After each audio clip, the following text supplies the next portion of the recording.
नमस्कार, मैं प्रियंका पांडे और आप देख रहे हैं हमारा स्पेशल सेगमेंट किसका होगा राज तिलक और मध्य प्रदेश में बनेगी किसकी सरकार। आज हम आपके बीच मौजूद हैं कांग्रेस के वचन पत्र को लेकर के। इसी श्रृंखला को आगे बढ़ाएंगे। हमारे बीच मौजूद हैं कांग्रेस से प्रवक्ता जी हाँ संतोष गौतम जी, हम आपका हार्दिक अभिनंदन करते हैं। हमारे बीच वरिष्ठ पत्रकार की भूमिका में अभिषेक कानूनगो मौजूद हैं, हम आपका हार्दिक अभिनंदन करते हैं। और हमारे बीच डॉक्टर प्रेम व्यास मौजूद है भारतीय जनता पार्टी से, हम आपका हार्दिक अभिनंदन करते हैं।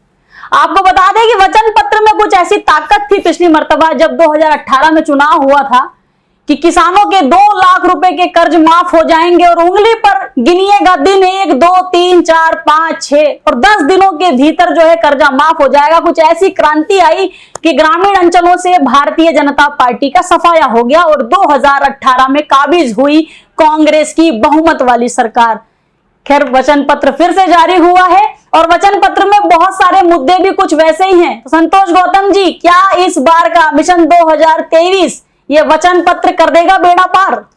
देखिए, कांग्रेस का वचन पत्र वास्तव में एक ऐसा दस्तावेज होता है जिसके लिए कांग्रेस पार्टी पूरा करने के लिए उसको प्रतिबद्ध होती है। भारतीय जनता पार्टी के द्वारा दिए गए जुमलों की तरह कांग्रेस का वचन पत्र नहीं होता है। आपने देखा कि चाहे देश में 2014 की बात हो, तब मोदी जी ने किस प्रकार के जुमले उछाले थे, जिसको बाद में अमित शाह ने स्वीकार किया था कि लोकसभा चुनावों के पूर्व कुछ जुमले दे दिए जाते हैं। वो जुमले कौन से थे आपको याद होंगे? 2 करोड़ रोजगार प्रति वर्ष के वादे थे। वो तो किसानों की आय 2021 तक 2022 तक दोगुनी करने की बात थी। वो थी प्रत्येक व्यक्ति के पास अपना घर होगा, घर में नल होगा, नल में जल होगा, यहां तक की बातें की थी। लेकिन आज भी बहुसंख्यक आबादी, काफी लोग ऐसे हैं जिनके पास अपना घर नहीं है, लोगों के पास रोजगार नहीं है और किसानों की आय दोगुनी करने की बात करने वाली भारतीय जनता पार्टी की सरकारों ने, चाहे वो केंद्र की हो चाहे मध्य प्रदेश की हो, लागत मूल्य बढ़ा दिया, लेकिन किसान आज आत्महत्याएं करने पर मजबूर है। तो कांग्रेस पार्टी का वचन पत्र कोई जुमला नहीं होता है, उसके लिए कांग्रेस पार्टी पूरी तरह से प्रतिबद्ध होती है। और आपने देखा कि पिछली बार हमारे वचन पत्र की बात थी और आपने बोला जिस प्रकार से किसानों की कर्ज माफी 10 दिन के अंदर करने की बात थी।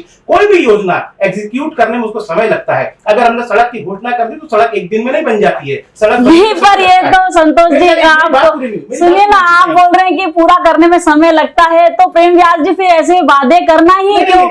कमलनाथ जी ने जैसे ही शपथ ली, आधे घंटे के भीतर कार्यालय पहुंचकर सबसे पहले जिस फाइल पर दस्तखत किए वो थी किसान कर्ज माफी की। यानी 10 दिन छोड़िए, हमने आधे घंटे के अंदर उस पर हस्ताक्षर किए हैं। और दूसरी बात मैं एक और चीज बता दूं, इसके पहले कि प्रेम भाई उस बात को बरगलाने की कोशिश करें, मैं एक और चीज आपके सामने स्पष्ट कर देना चाहूंगा। विधानसभा में बोली गई हर बात, मंत्री के स्तर की बात हो चाहे कोई भी बात हो, रिकॉर्डेड होती है, वो दर्ज होती है। और कमल पटेल ने विधानसभा में स्वीकार किया, जो कृषि मंत्री थे भारतीय जनता पार्टी के, उन्होंने स्वीकार किया कि 27 लाख किसानों की 11,500 करोड़ की कर्ज माफी हो गई है। लेकिन बाद में भारतीय जनता पार्टी के लोगों ने उसको झुटलाया और कांग्रेस के विरुद्ध दुष्प्रचार किया। तो या तो वो कमल पटेल जिन्होंने विधानसभा में ये बात कही, या तो वो झूठे हैं, या शिवराज सिंह झूठे, या भारतीय जनता पार्टी झूठी है। अगर कमल पटेल की बात को कोई झुटला दे कि विधानसभा में उन्होंने स्वीकार नहीं किया, तो मैं राजनीति से इस्तीफा देने को तैयार। चलिए प्रियंका जी, 100 रुपए में 100 यूनिट बिजली हमने बात की थी, हमने दी। लेकिन आज किसानों के हो चाहे लोगों के, आम लोगों के हो, इतने बिजली के बिल आ रहे हैं कि लोग हलाकान है, परेशान है। लेकिन उन बिजली के बिलों के द्वारा जो राहत दी थी, इस बार भी हमारे वचन पत्र में, इस बार भी हमारे वचन पत्र में किसान कर्ज माफी है। तमाम ऐसी योजनाएं जो जनहितैषी है हमारे वचन पत्र में, और भारतीय जनता पार्टी के जितने भी जुमले हैं हमारे वचन पत्र के आगे बेकार है। प्रेम व्यास जी, ये बात तो बिल्कुल ठीक है कि जो 100 यूनिट तक का बिल माफ, किसान कर्ज माफी, वाकई में सत्ता से बाहरी का रास्ता जो है ना, वो कांग्रेस ने वाकई में अपने वचन पत्र के साथ ही पिछली मर्तबा दिखा दिया था। और कुछ मिलता जुलता ही वचन पत्र इस बार फिर जारी किया है कमलनाथ जी ने। क्या लगता है इन वचनों के बारे में आपको?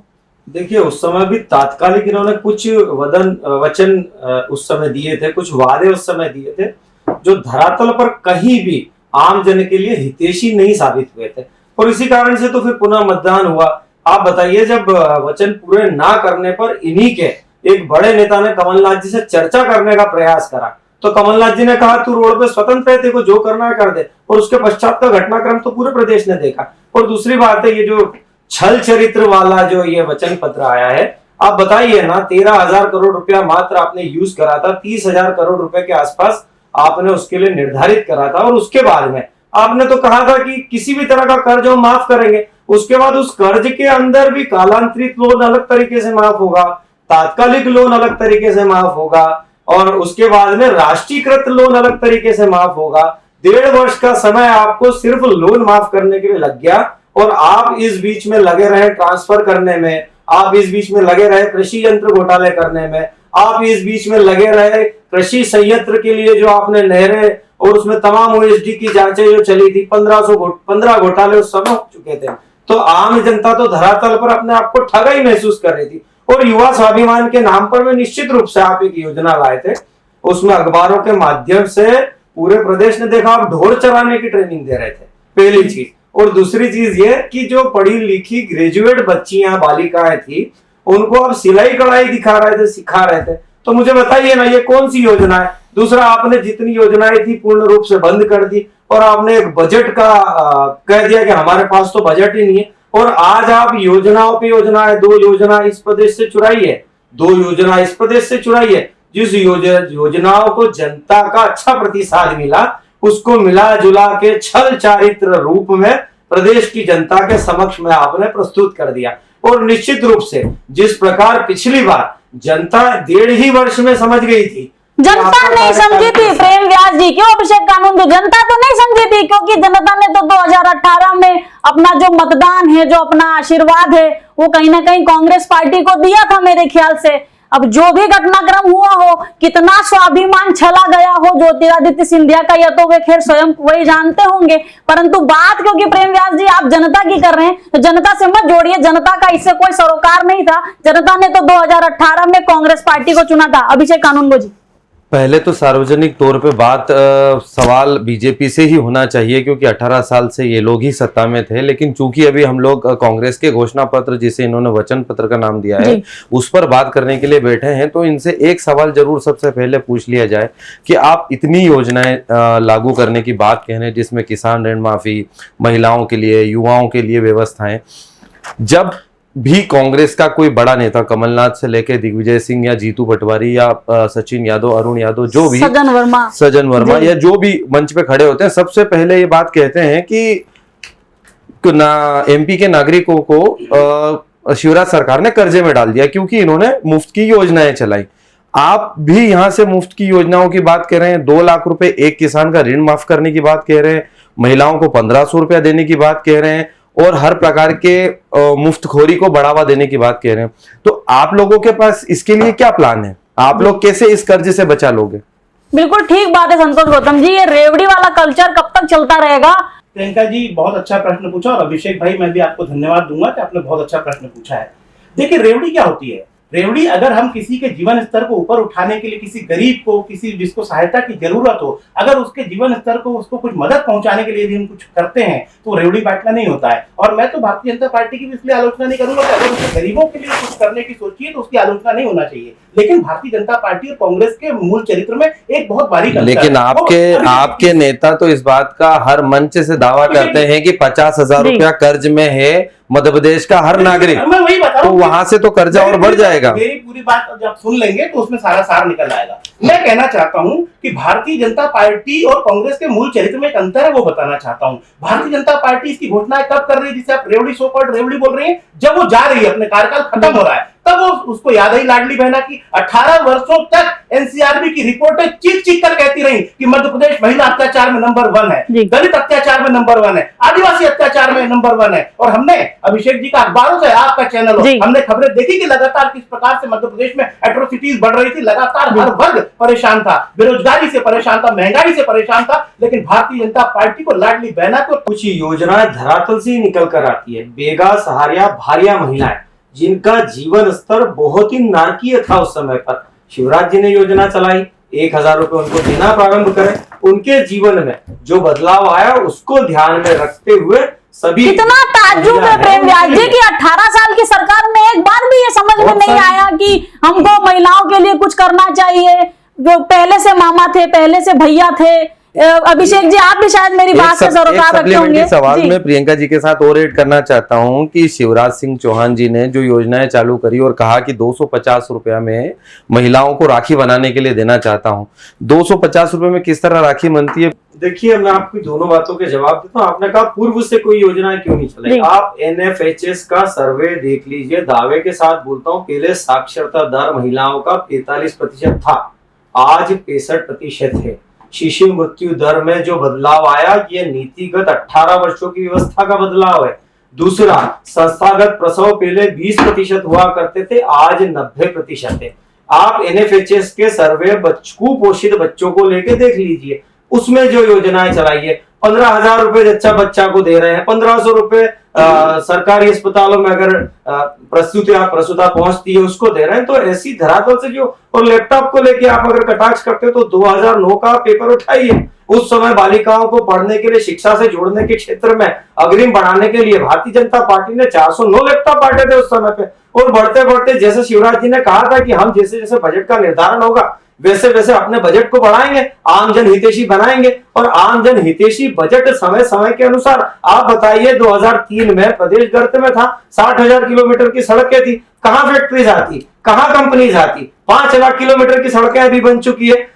भिंड क्षेत्र की अगर आप बात करेंगे तो डकैत हुआ करते थे। आप बताइए ना, ISS के कितने मॉड्यूल मध्य प्रदेश में काम कर रहे थे। सबको नीतिगत तरीके से सुधारने का कार्य करा है और उसके बाद विकास की ओर अग्रसर हो गया। आज इस परिस्थिति में है कि प्रदेश G20 सम्मेलन, जब G20 सम्मेलन होता है देश में, तो मध्य प्रदेश को भी मेजबानी का अवसर मिलता है। जब खेलो इंडिया का देश में संचालन होता है तो मध्य प्रदेश उसको अग्रणी भूमिका में निभाता है। आज प्रदेश के बच्चे देश और राष्ट्र में गौरव प्राप्त कर रहे हैं। वचन पत्र जारी करें या जो भी करें, इसमें कोई दो मत नहीं है कि कांग्रेस एक अच्छे विजन के साथ क्या वास्तव में चुनाव में उतर रही है। मैं कहना चाहता हूं कि आपने कहा कि हम भारतीय जनता पार्टी की गलतियों पर टिके हुए, कांग्रेस पार्टी की इस बार जितनी जमीनी तैयारी है, जितनी मजबूत तैयारी है, उतनी पूर्व में कभी नहीं थी। मैं दावे के साथ कह सकता हूं, जिस प्रकार से हमारा इस बार का बूथ प्रबंधन है, जिस प्रकार का हमारा पन्ना प्रबंधन है, जिस प्रकार से हमने इस बार BLA तैयार किए हैं, मैं समझता हूं इतिहास में पहले कभी नहीं हुआ और बेहतरीन तैयारी है। और इस तैयारी जब हमारी इतनी नहीं थी, तब भी 2018 में हमारी सरकार बनी थी। तो इस बार की हमारी तैयारियां इतनी है कि हम भारतीय जनता पार्टी की गलतियों, भारतीय जनता पार्टी को तो पहले भी खारिज कर चुकी है। भारतीय जनता पार्टी कोई जनादेश के कारण नहीं बैठी हुई है, ये धन बल के कारण बैठी हुई, माफियाओं के पैसे से बैठी हुई है। और ये जानबूझकर जिस प्रकार से षड्यंत्र करती है, ED का डर दिखाती है, इनकम टैक्स का डर दिखाती है, झूठे केसों में फंसाने का डर दिखाती है, उस प्रकार से सत्ता छीन के बैठी है। ये अपने आप को ये ना माने कि कोई जनादेश से बैठे हुए हैं। 2018 में जनादेश कांग्रेस को मिला था और 2023 में उसी का बदला लेगी जनता और भारी बहुमत से आएगी। एक और चीज मैं कहना चाहता हूं, अभी NFHS की रिपोर्टों की बात करी इन्होंने कुपोषण के मामले में। कुपोषण के मामले में ये मध्य प्रदेश के लिए शर्म की बात है कि मध्य प्रदेश का श्योपुर जिला भारत का इथियोपिया कहलाता है। आज भी सबसे ज्यादा कुपोषित बच्चों की यदि कहीं मौत हो रही तो श्योपुर जिला है। और अभिषेक जी मेरी बात से सहमत होंगे। मैं ये कहना चाहता हूं कि जो कुपोषित बच्चों का पैसा खा गई, पोषण आहार का पैसा, वो शिवराज सरकार है। पूरे देश में मध्य प्रदेश के माथे पर कलंक लगा इस बात को, पूरे विश्व में इस बात की चर्चा है कि जो मंत्रालय खुद इमरती देवी के हटने के बाद शिवराज सिंह के अधीन था, उस मंत्रालय में इतना बड़ा भ्रष्टाचार हुआ है कि कुपोषित बच्चों का, कुपोषित उनकी माताओं का पैसा खा गई शिवराज सरकार। जो ई टेंडरिंग में खाई गई, जो सिंहस्थ में खाई गई, जो डंपर घोटाले में खाई गई रेवड़ियां वो है जिनसे नोट गिनने की मशीनें चलती रही मध्य प्रदेश में। एक साधना टैक्स लिया जाता है मध्य प्रदेश में। मध्य प्रदेश की जनता जानना चाहती है कि साधना टैक्स क्या है। सीधा आरोप है। नहीं, मैं नाम नहीं ले रहा हूं, मैं पूछ रहा हूं कि साधना टैक्स क्या है। आपने चूंकि साधना नाम लिया इसलिए मेरा तो ये प्रेम व्यास जी सीधा आरोप है। ये तो जी, ये तो सीधा आरोप है कि साधना टैक्स होता क्या है। ठीक कह रहे हैं जी। चलिए पहले साधना टैक्स के बारे में बता दीजिए अच्छे से। मैं दोनों चीजें बता देता हूँ। जैसे इन्होंने जो आरोप लगाए हैं वो कहीं भी धरातल पर मौजूद नहीं है, पहली चीज। दूसरी चीज, एक और आरोप लगाया गया था पूर्व में, 50% जो बोलती धरातल पर मौजूद है, 50% को लेके आरोप लगाया गया था। वो 40 ही थाने में कंप्लेन हुई, उसके बाद वो 50% वाला नीतिगत व्यवहार जो करना था वो बंद कर दिया गया। और दूसरा मैं बोलता हूँ, ये जो अभी इमरती देवी का नाम लिया था, बताइए ना 76,000 मोबाइल का जो सौदा करा था सरकार गिरने के 15 मिनट पूर्व में करा था भाई साहब, वो तो पूरा प्रदेश देख रहा है। 68,000 जिसको इमरती देवी मना कर रही थी, विजय लक्ष्मी साधो ने 15 मिनट पहले कैसे तय कर दिया, वो तो सभी देख रहे थे। और दूसरा, जो जितने भी आपने घोटाले का आप बताइए ना कि कहां आपने नीतिगत रूप से उनको खड़े होकर, मात्र चुनावी दौर में जैसे ही चुनाव का दौर, आप बताइए कि आपने जो कहा कि हमको ज्यादा वोट मिले थे, 55,000 वोट तो फिर भी भारतीय जनता पार्टी ज्यादा ली थी, 1% वोट तो फिर भी भारतीय जनता पार्टी को ज्यादा मिले थे। लेकिन आपने जो किसान कर्ज माफी के चक्कर में जो जनता को उलझाया था, वे 11 लाख किसान डिफॉल्टर हो गए थे। मृत्यु को घोषित करने की अवस्था में पहुंच चुके थे। और पुनः भारतीय जनता पार्टी जब सत्ता में आई, 49,000 करोड़ रुपए का ऋण मुक्त ब्याज उनको प्रोवाइड कराया। एक बहुत ताज्जुब होता है कि 20-22 साल सत्ता में रहते हैं, पर सवाल जो है वो 18 महीने की सरकार से करते हैं। 20 साल का शासन है, पर कटघरे में खड़ी कमलनाथ सरकार है। देखिए, इसमें कोई दो राय नहीं है कि किसानों के भरोसे ही कमलनाथ की सरकार आई थी। यदि वो 2 लाख वाला वादा कि कमलनाथ मंच से नहीं करते, राहुल गांधी मंदसौर के मंच से नहीं करते, तो शायद वो सरकार भी नहीं आती। इसलिए किसानों के मुद्दे पे या कुछ और मुद्दों पर जरूर कमलनाथ की उस 15 महीने की सरकार से सवाल होना चाहिए, लेकिन मुख्य सवालों के जवाब अभी भी शिवराज सिंह चौहान को ही देने होंगे कि उन्होंने जब किसान ट्रक भर भर कर प्याज फेंक रहे थे तब कोई व्यवस्था क्यों नहीं की। जब सर्वे गलत हुआ, ओला पाला वृष्टि हुई और सर्वे गलत हुआ, तो क्यों किसानों को पैसा नहीं दिया गया। इस तरीके के सवालों के जवाब उनको ही देना चाहिए। इसमें एक चीज और मैं ऐड करना चाहता हूं कि कमलनाथ ने परसों जब मैनिफेस्टो लॉन्च हो रहा था तब उन्होंने बताया कि 2600 रुपए में गेहूं खरीदा जाएगा और 2500 रुपए में धान खरीदा जाएगा। शायद आंकड़े ऊपर नीचे हो सकते हैं जी। इस पर आगे क्या प्लानिंग होगी, ये कैसे होगा और बाजार भाव से महंगा गेहूं और धान कैसे खरीद लेंगे, इसको लेके संतोष गौतम जी कुछ बताएं। मैं बताऊं? जी संतोष। देखिए, कमलनाथ जी ने अभिषेक जी एक बात बिल्कुल स्पष्ट कही है कि वो शिवराज सिंह की तरह झूठी घोषणाएं करने के कुख्यात नहीं है। कमलनाथ जी जो कहते हैं उसके पीछे उनका पूरा आर्थिक कैलकुलेशन होता है, क्योंकि वो खुद एक बड़े अर्थशास्त्री हैं। तो उन्होंने कभी भी कोई बात हवा में नहीं की। जब किसान कर्ज माफी हुई थी तब भी उनसे सवाल पूछे गए थे कि आखिर इस डूबते हुए प्रदेश में आप किसान कर्ज माफी कैसे करेंगे, लेकिन कमलनाथ जी ने वो की। उनके पास हर चीज का कैलकुलेशन होता है और उन्होंने अगर 2600 रुपए गेहूं का समर्थन मूल्य और 2500 रुपए धान का समर्थन मूल्य देने की बात कही है तो निश्चित रूप से देंगे। हमारे और शिवराज सिंह में यही तो बेसिक अंतर है कि कमलनाथ जी जो कहते हैं उसको प्राण प्राण से जुटते हैं उस काम को करने के लिए। उन्होंने यह भी कहा है कि जो हमारा वचन पत्र उसकी मॉनिटरिंग के लिए भी एक एजेंसी बनेगी जो उसकी मॉनिटरिंग करेगी कि क्या हमारे वचन पत्र सही ढंग से लागू हो रहा है कि नहीं लागू हो रहा है। जो ये लीकेज है व्यवस्थाओं में, जो भ्रष्टाचार की भेंट चढ़ जाते हैं और जिसके कारण अपने भ्रष्टाचार को सबूतों को मिटाने के लिए सतपुड़ा भवन में आग तक लगानी पड़ती है। तो आप भी कह रहे हैं कि सतपुड़ा भवन की लगी हुई आग जो थी वो बीजेपी, सीधा आरोप है प्रेम व्यास जी कि भारतीय जनता पार्टी के द्वारा जो है सतपुड़ा भवन में आग लगाई गई। जी, ओएसडी के यहाँ पर जो 281 करोड़ रुपए का छापा जो डला था 15 ही महीने में, अगर वो बंद हो जाए तो शायद पैसा आ जाएगा। दूसरा टैक्स चोरी जो हुआ था 1350 करोड़ रुपए का कांग्रेस की 15 महीने में, अगर वो पैसा आ जाए तो ये बच जाए। तो कांग्रेस तो अब छल करने पे आ गई है। पहले प्रदेश का बंटाढार कर चुके हैं, 15 महीने में खूब छल व्याप्त करा था प्रदेश में, किसानों के साथ में छल, और ये तो छल का ही परिणाम था। कमलनाथ जी ने जब प्रश्न करा था तो निश्चित रूप से वो किसानों की बात करी थी कि कितना कर्ज माफ हुआ है। उसका आंकड़ा आया है बहन आपके पास में, भाई साहब आंकड़ा आया है कितना कर्ज माफ हुआ है। 2 लाख रुपए में से कितने किसानों का कितना कर्ज माफ हुआ है? किसी का 54 रुपए, किसी का 65 रुपए। ये तो फिर गलत बात है। कर्जा माफ हुआ है प्रेम जी, कर्जा माफ, कुछ लोगों ने कर्जे माफ हुए हैं। आप इस बात को नहीं मानेंगे। आपने जो बोला 54 रुपए 55 रुपए, ऐसा नहीं हुआ, ऐसा नहीं हुआ है जी। लेकिन 21 लाख का ब्यौरा कहाँ है? अच्छा अभिषेक जी, आप तो ग्राउंड में घूमते हैं, आपको जरूर नॉलेज में होगा जो भाई साहब कह रहे हैं कि 55 रुपए कर्जा माफ हुआ। हमने देखा कि कर्जा माफ तो हुआ नहीं। देखिए, कर्ज माफ होने वाले किसानों में 2000, 5000, 10,000 से लेके 1 लाख रुपए तक के किसान थे। इसमें कोई दो राय नहीं, क्योंकि मैं खुद एक किसान परिवार से आता हूँ। कई परिवारों के कर्जे माफ हुए हैं। क्या ऐसी दिक्कत आन पड़ी कि शिवराज सिंह चौहान जी को ये कहना पड़ा कि मैं चले जाऊंगा तो बहुत याद आऊंगा? सीएम के फेस पे चुनाव नहीं लड़ा जा रहा है। यदि 18 साल इतने बेहतर थे तो ये बोलने की मामा को क्या जरूरत पड़ी? पहले संतोष गौतम जी आपसे जान लेते हैं कि आखिरकार वाकई में जो इतने बड़े बड़े वचन किए हैं मध्य प्रदेश की जनता से, ये वचन कितने समय में और कैसे पूरे होंगे? जब हमारी सरकार बनेगी हमारे पास 5 साल होंगे और इस प्रदेश की तस्वीर बदलने के लिए। और कमलनाथ जी, चूंकि मैंने पहले भी कहा कि वो इस प्रकार से हवाई घोषणा नहीं करते हैं, और शिवराज सिंह को कर्जे लेने की आवश्यकता क्यों पड़ रही है, इसका मूल कारण क्या है? इसका मूल कारण ये है कि एक विजनरी मुख्यमंत्री नहीं थे। वो वो कर्जा लेके ऋणम कृत्वा घृतम पिबेत वाले मुख्यमंत्री थे।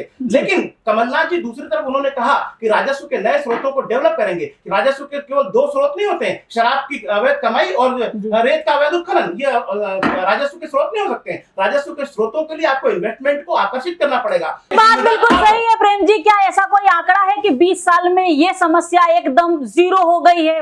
दोनों बातों को मैं जवाब दे देता हूँ। जीएसडीपी अगर आप समझते हैं गौतम जी, 2001 और 2002 में जीएसडीपी कितनी थी?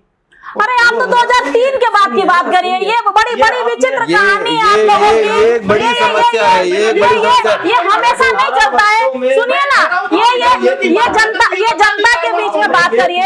ये जनता के बीच में चलता है। सुनिए ना, आप 20 साल पहले की बात जनता के बीच में कीजिए ना, वो ज्यादा अच्छा रहेगा। आप तो आपके 20 सालों में क्या किया ये बताइए ना प्रेम जी, कि 20 साल में क्या हुआ भारतीय जनता पार्टी की सरकार में। जीएसडीपी में 31% के आसपास उस समय अगर कर्ज शो कर रहा था, तो आज 28-29% है। ये जो बार बार चिल्ला के झूठ बरगलाते हैं सरकार कर्जे में, प्रदेश कर्जे में, तो भैया ग्रोथ रेट तो देखिए, आज 10वीं पोजीशन पर है मध्य प्रदेश, 16% के साथ में जीडीपी दर के साथ में मध्य प्रदेश है। और आज का जो हमारे यहाँ का जो बजट है वो 3,14,25,000 करोड़ रुपए, ये हवा में ही हो गया कि कोई आपकी तरह से सांता क्लास लेके आए थे, जो कमलनाथ जी झोला लेके आए हैं और बांट रहे हैं सबको। 28 करोड़ जो किया सुनिए ना, जो किया आप ये तो मानते जो किया वो बीजेपी ने किया।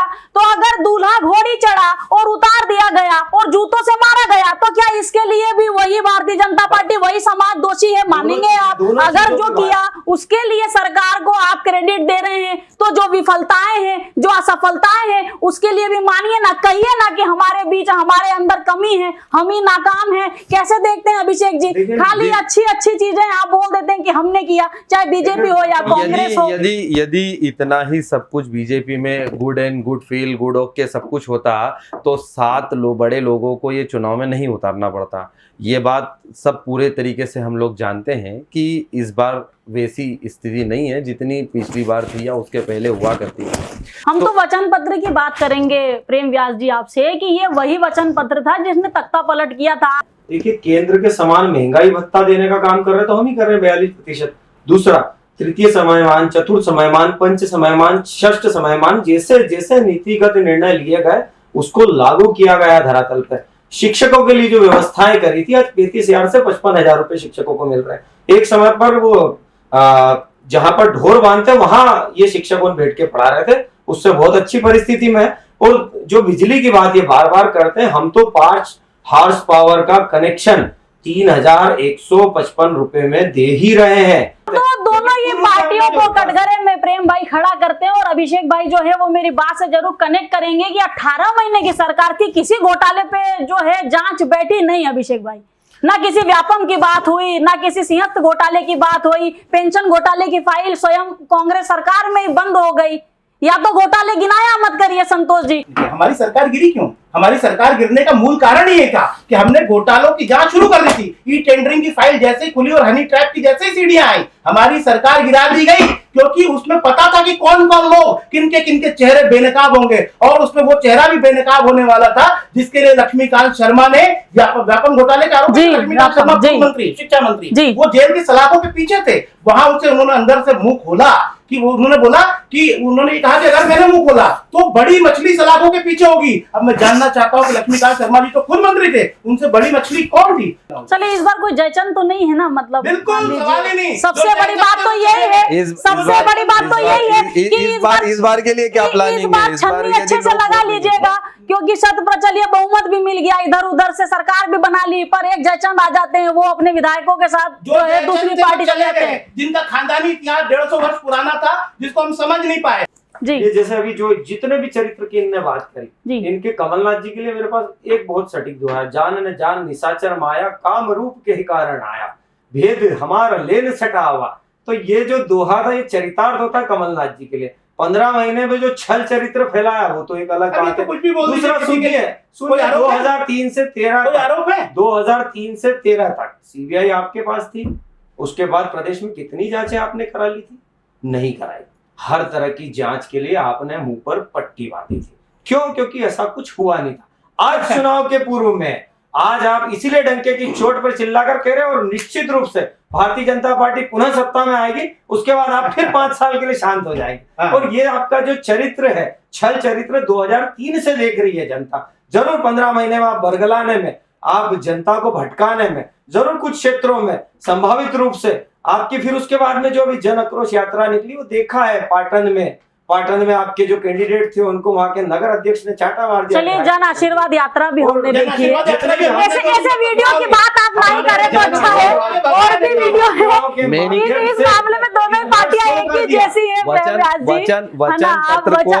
पत्र पे बात करें तो बेहतर है। सबके वीडियो बाजार हमारे पास है, बाजार में भी है, जनता ने भी देखा, और दोनों राजनीतिक दलों के दामन में कितने छेद है ये भी जनता बहुत अच्छे तरीके से जानती है। माध्यम से हमने जनता को किए गए, अरे आपकी जन आशीर्वाद यात्रा में जनता ही नहीं थी जी। सुनिए ना, सुनिए तो, ना जन आक्रोश में कोई जनता थी, ना जन आशीर्वाद में कोई जनता थी। सुनिए ना, एक कार्यकर्ताओं वाला जन आशीर्वाद हुआ, ये तो हमसे बेहतर कोई जानता नहीं है। अंतिम 1 मिनट में आपसे जानना चाहूंगी अभिषेक कानूनगो जी, क्या वाकई में आपको वचन पत्र में इतना जोर दिखता है कि कांग्रेस पार्टी सत्ता में फिर से वापसी कर सकती है, या इस वचन पत्र के कुछ पॉइंट्स को आपको लगता है कि बीजेपी जो है वो कॉपी भी कर सकती है? क्योंकि किसान कर्ज माफी एक बहुत बड़ा मुद्दा फिर से हो सकता है, क्योंकि जीतू पटवारी जो हैं वो किसानों की आवाज को लगातार बुलंद कर रहे हैं, और कहीं ना कहीं ग्रामीण अंचलों में, आपको फिर से बता दें दर्शकों कि ग्रामीण अंचलों में जो है वो भाजपा की दाल पतली है। इस बात को भारतीय जनता पार्टी बिल्कुल भी हल्के में नहीं लेना चाहती थी। यही कारण है कि दिग्गजों के टिकट हुए, यही कारण है कि राष्ट्रीय महासचिव को लड़ना पड़ा, यही कारण है कि नरेंद्र सिंह तोमर चुनाव लड़ रहे हैं, यही कारण है कि फग्गन सिंह कुलस्ते, प्रहलाद पटेल जैसे चेहरे जो हैं वो विधानसभा की गलियों में घूम रहे हैं। देखो, एक चीज समझना सबसे पहले जरूरी है कि वो बीजेपी का मैनिफेस्टो हो या कांग्रेस का मैनिफेस्टो, वो इतना बड़ा होता है, इतना लेंदी होता है और इतने महीनों में तैयार होता है कि कोई मुद्दा नहीं छोड़ा जाता। ठीक है, दोनों तरफ से कोई मुद्दा नहीं छोड़ा जाता। लेकिन एक बात ये वास्तविकता में सब लोग जानते हैं कि मैनिफेस्टो के हिसाब से ना कांग्रेस काम करेगी ना बीजेपी काम करेगी, दोनों पार्टियां उसमें काम नहीं करेगी। अब रही बात कांग्रेस की मैनिफेस्टो में 80% बातें वो की वही हैं। एक जो नई बात इसमें सामने आई है वो धान की खरीदी का मूल्य, और एक बड़ा शानदार जुमला जो पिछली बार आईफा टाइप का था, इस बार एक नया है कि आईपीएल की टीम खरीदी जाएगी। साहब, वो कैसे होगा? क्योंकि जय शाह तो बीसीसीआई को लेके बैठे हैं, और जय शाह से ऐसी कोई व्यवस्था तो कांग्रेस की सीधी है नहीं कि आईपीएल की टीम बना दी जाए। तो इस बारे में ना कोई प्लान है ना कुछ है, बस ठीक है, ये एक बात है। बहुत सारी ऐसी चीजें हैं जो कांग्रेस के मैनिफेस्टो में कैसे पूरी होंगी, इसका जवाब ना संतोष जी के पास है ना कमलनाथ जी के पास है। बहुत सारी ऐसी चीजें हैं, बता रहे हैं मॉनिटरिंग की जाएगी इस मैनिफेस्टो की, कौन करेगा, सरकार आने के बाद क्या होगा, जो भी होगा। बीजेपी का मैनिफेस्टो आना बाकी है। यकीन मानिए प्रियंका जी, उतना ही बड़ा होगा, उतना ही लेंदी होगा और इतने ही पॉइंट्स होंगे। लेकिन वास्तविकता में ये दोनों मैनिफेस्टो जनता के लिए कितने जनहितैषी साबित होंगे, ये बहुत दूर की खोली है। चलिए, आप कुछ कहना चाहते हैं अपने मैनिफेस्टो की? कांग्रेस के मैनिफेस्टो की एक महत्वपूर्ण बात यहाँ पर रह गई, अभिषेक जी ने भी उसको नहीं कहा, मैं कहना चाहता था लेकिन बातें दूसरी हो गई। मैं कह रहा हूँ कि जो 25 लाख रुपए तक का मेडिक्लेम की बात कांग्रेस ने की, और ये सफलतापूर्वक राजस्थान में स्कीम चल रही है, और 10 लाख रुपए तक का एक्सीडेंटल बीमा, मैं समझता हूँ कि मध्य प्रदेश की जनता को इससे बड़ी राहत और कुछ नहीं हो सकती। भारतीय जनता पार्टी अपने पूरे कार्यकाल में इस तरीके की कोई योजना नहीं ला पाई, लेकिन 25 लाख का मेडिक्लेम मध्य प्रदेश की जनता के उसमें जीवन में आमूलचूल परिवर्तन। वो आयुष्मान भारत को इसमें नहीं जोड़ेंगे, ये 25 लाख का जो है नहीं, जैसे कॉपी किया वो अच्छी बात है, पर मतलब मैं जानना चाहूंगी कि नहीं आयुष्मान भारत भी शायद वही योजना है जो ऑलरेडी चल रही है, तो ये 25 लाख और आयुष्मान भारत आप बता पाएंगे आप कुछ की? आयुष्मान कार्ड से हम पूर्व से ये सब चीजें जनता को, नहीं तो उसमें कुछ लिमिटेशन है क्या कि इतने लाख तक का इलाज? 5 लाख, इधर 25 लाख है जी, पर संपूर्ण भारत में कहीं भी इलाज करा सकता है। जैसे हम one nation one ration card लेके आए थे, कांग्रेस ने विरोध करा उसका कि नहीं ये नहीं हो सकता। भाई क्या समस्या थी? अगर मध्य प्रदेश का आदमी अगर कर्नाटका में रहने चले जाए, वहां भी वो राशन का उपयोग करेगा। तो ऐसी जनहितैषी योजना लाने का जो ठेका वो तो हमारा ही है, भारतीय जनता पार्टी का। और दूसरा, जैसा अभी बता रहे थे कि विकास को लेके हम लोग तत्पर है, तो हम वचन भी नहीं देंगे, वादे भी नहीं करेंगे। धरातल पर उतरकर जब कार्य करते हैं तो जनता उसकी साक्षी होती है। जनता जब जनहितैषी कार्य होते हैं, इसीलिए 1.25 करोड़ लोग गरीबी से बाहर हुए, इसीलिए जो 1,41,45,000 रुपए के आसपास अब पर व्यक्ति आय हो चुकी है। प्रदेश देश में अभी एनएसएसओ का मैं दावा कर रहा हूँ, एनएसएसओ का रिसेंट डाटा उठाइए, बेरोजगारी को लेकर प्रदेश से लेकर देश में आप लोग चिल्लाते हैं। अब बेरोजगारी का जो डाटा है वो शहरी क्षेत्र का छत्तीसगढ़ का क्या है 29% के आसपास है, राजस्थान का क्या है 28% का, मध्य प्रदेश 19%। जो जनहितैषी योजनाएं चलाई है, जो बेरोजगारी के लिए स्वरोजगार से प्रेरित कराए 5 लाख। चलिए ठीक है, बड़े दिग्गज भी हैं मैदान में, वचन पत्र भी हो गया है जारी और कुछ ही दिन के भीतर जो है वो बहुत अच्छा वचन पत्र, चाहे मैनिफेस्टो जो भी उसको नाम देगी भारतीय जनता पार्टी, वो भी हो जाएगा जग जाहिर। सबसे महत्वपूर्ण सवाल, क्या अभिषेक कानूनगो जी भारतीय जनता पार्टी की कोई लहर या मोदी की कोई लहर या परिवर्तन की कोई लहर आपको नजर आई जब आप फील्ड पर उतर रहे हैं पत्रकारिता के क्षेत्र में? देखिए, दोनों चीजों को समझना अलग है। एक तो पहले तो यदि शिवराज सिंह चौहान और भारतीय जनता पार्टी की लहर होती तो इतने बड़े दिग्गज नेताओं को उतारना ही नहीं पड़ता, जितने केंद्रीय मंत्रियों को अपने बड़े बड़े पद छोड़कर और अब एक विधानसभा के अंदर प्रचार करना पड़ रहा है। हमारे यहाँ तो महासचिव ये कह रहे हैं कि मैं इतना बड़ा नेता हूँ कि क्यों हाथ जोड़ूं। दूसरी बात, रही बात मोदी जी की लहर की, तो मोदी जी की लहर कई जगह काम करती है, कई जगह नहीं करती है। कर्नाटक चुनाव में जिस तरह से उन्होंने प्रचार किया था वैसा तो शायद मध्य प्रदेश में कर भी नहीं रहे। लेकिन अमित शाह ने जो इंटरेस्ट यहाँ पर लिया है, केंद्रीय गृह मंत्री अमित शाह ने जो इंटरेस्ट यहाँ पर लिया है, उससे जरूर कहा जा सकता है कि टिकट बंटवारे में मध्य प्रदेश के नेताओं की कहीं कोई दखल नजर नहीं आती है। टिकट उन्होंने अपने हिसाब से बांटे हैं, तो इसका फायदा भाजपा को मिल सकता है। चलिए, तो वचन पत्र पर जनता करेगी कितना एतबार? क्या फिर से काबिज होगी प्रदेश में कमलनाथ सरकार या 100% बहुमत के साथ भाजपा सरकार की सत्ता में होगी वापसी? कौन पहुंचेगा वल्लभ भवन? किसका होगा राज तिलक? जानने के लिए देखते रहिए रेड 9 न्यूज और मुझे दे दीजिए इजाजत।